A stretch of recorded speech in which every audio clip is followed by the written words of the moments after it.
ગુજરાત અને રાજસ્થાનના મંદિરોમાં ચોરી કરનાર ગેંગને મેમ્બરને 1 કિલોમીટર સુધી પોલીસને ખેતરમાં દોડાવીને દબોચી લીધો છે।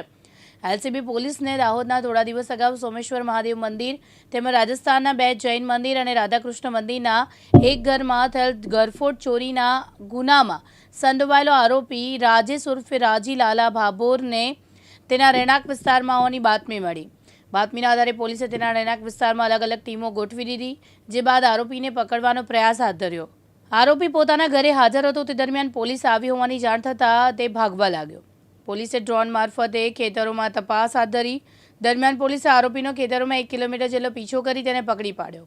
પકડાયેલો આરોપી રાજેશ ઉર્ફે રાજીએ તેના સાગીરતો સાથે મળીને દાહોદ રાજસ્થાનના અલગ અલગ સ્થળોએ ચોરી ઘટનાને અંજામ આપ્યોની કબૂલાત કરી હતી।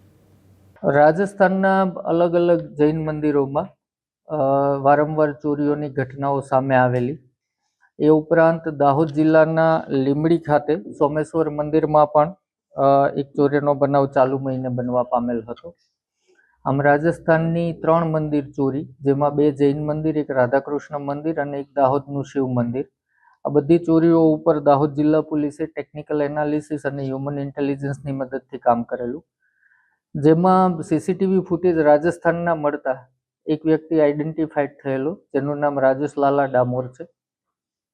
તેના ઉપર ટેકનિકલ એનાલિસિસ કરતા તેમનું લોકેશન એમના ગામ માતવા ખાતે મળી આવેલું, અને જ્યાં જંગલી વિસ્તાર હોય, ડુંગરાળ પ્રદેશ હોય, આરોપીઓ ભાગી જતા હોય છે જ્યારે પોલીસ પકડવા જાય, કેમ કે દૂરથી એ પોલીસને જોઈ જતા હોય છે અને ત્યારબાદ જંગલનો લાભ લઈ અને છટકી જતા હોય છે। માટે દાહોદ જિલ્લા પોલીસ દ્વારા ડ્રોન ટેકનોલોજીનો આમાં ઉપયોગ કરવામાં આવે છે કે આરોપીની નજીક જતા પહેલા અલગ અલગ ટીમો બધી બાજુ ગોઠવાઈ જાય છે, જે ભાગવાની સંભાવના હોય રસ્તા ઉપર, અને ત્યારબાદ એક ટીમ આરોપીને પકડવા જાય અને ડ્રોન ચાલુ કરી દેવામાં આવે છે, જેથી આરોપી ત્યાંથી ભાગે તો ડ્રોનની મદદથી કઈ દિશામાં ભાગ્યો અને એ દિશામાં કઈ ટીમ છે કે કયા કર્મચારી છે એને એલર્ટ કરી અને એના દ્વારા પકડી પાડવામાં આવે। તો આ રીતે રાજેશ લાલા ડામોરને દાહોદ જિલ્લા પોલીસની એલસીબી પીઆઈ ગામેતીના નેતૃત્વ હેઠળ પીએસઆઈ સંજય રાઠોડ અને એમની ટીમે પકડી પાડેલ છે।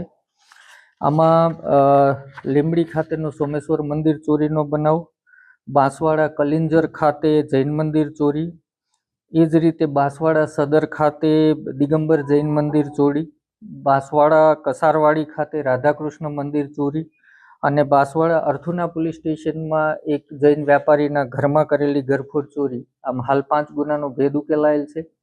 આ ગુનાનો જે માલ લેતા હતા રિસીવર તરીકે દિલીપ મણીલાલ સોની, તેમની પણ ધરપકડ કરવામાં આવેલી છે અને તેમની પાસેથી 7,32,700 રૂપિયાની કિંમતનો મુદ્દામાલ જપ્ત કરવામાં આવ્યો છે।